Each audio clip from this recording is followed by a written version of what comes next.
Usai ditangkap dan digulingkan dalam operasi Absolute Resolve Amerika Serikat Sabtu 3 Januari 2026, Presiden Venezuela Nicolas Maduro langsung menjalani sidang perdana di Pengadilan Federal Amerika Serikat pada Senin 5 Januari, waktu setempat.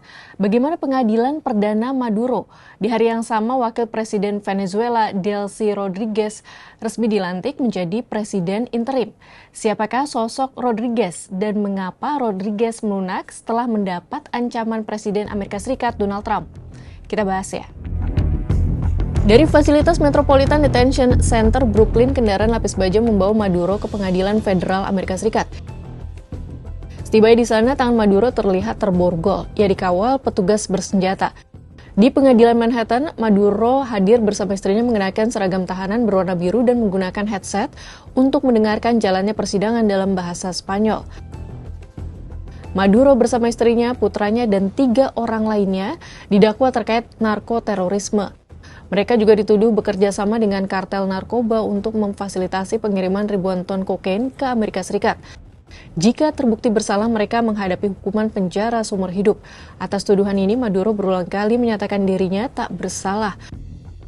Para pengacara Maduro diperkirakan akan menggugat keabsahan penangkapannya dengan berargumen bahwa Maduro kebal dari penuntutan karena berstatus sebagai kepala negara berdaulat dari negara asing.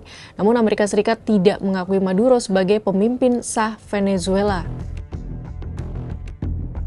Nah, di Venezuela, kursi presiden kini diduduki oleh Wakil Presiden Delcy Rodriguez. Saat pelantikannya, ia menyebut pemerintahan Trump sebagai ekstremis dan mengecam penangkapan Maduro.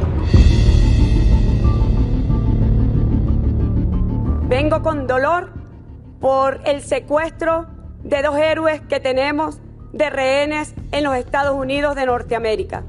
El presidente Nicolás Maduro y la primera combatiente, primera dama de este país, Cilia Flores. Namun pernyataan keras itu melunak setelah Trump menggertak akan melancarkan serangan kedua ke Venezuela. Akhirnya Rodriguez menyebut pemerintahan baru Venezuela mengundang pemerintah Amerika Serikat untuk berkolaborasi dalam agenda kerjasama. Ia juga menyebut berorientasi pada pembangunan bersama dalam kerangka hukum internasional guna memperkuat kehidupan bersama yang berkelanjutan. Rodriguez juga menulis pesan kepada Trump yang menyebut rakyat dan kawasan Venezuela berhak atas perdamaian dan dialog, bukan perang. Lalu bagaimana sosok Presiden interim Venezuela Rodriguez yang berusia 56 tahun? Rodriguez anak dari Jorge Antonio Rodriguez, pejuang gerilya kiri yang mendirikan Partai Liga Sosialis, yang merupakan salah satu figur tangan besi dalam politik Venezuela. Media barat kerap menggambarkan dia sebagai penganut kebijakan ekonomi ortodoks, membangun hubungan dengan sektor swasta, serta punya selera tinggi. Dalam berbagai penampilan publik, Rodriguez kerap terlihat menggunakan busana dari merek-merek mewah. Selama lebih dari 10 tahun berada di kehidupan publik, Rodriguez membangun pengaruh yang sangat besar. Ia pun memperoleh julukan Tsarina. Tsarina berasal dari kata tsar atau penguasa perempuan dalam bahasa Rusia. Adapun Maduro menyebut dia sebagai harimau betina. Hal ini karena pembelanya terhadap pemerintahan sosialis.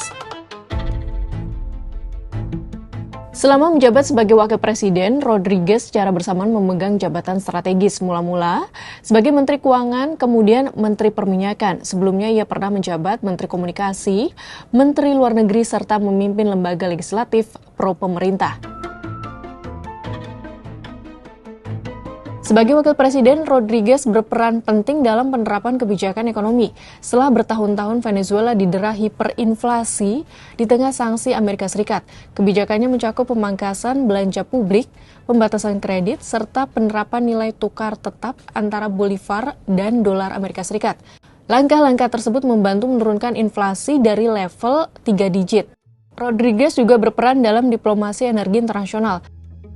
Ia disebut sebagai pejabat Venezuela yang paling sering melawat ke Cina, Rusia, dan Turki. Ketiganya negara sekutu utama Caracas dan mitra penting dalam sektor energi. Sahabat Kompas, jabatan Presiden interim Rodriguez diperkirakan akan berlangsung selama 90 hari, bahkan bisa diperpanjang sampai 6 bulan. Kira-kira bagaimana kelanjutan nasib Maduro di persidangan Amerika Serikat dan perkembangan politik di dalam negeri Venezuela? Apakah Venezuela pada ujungnya akan takluk kepada Amerika Serikat?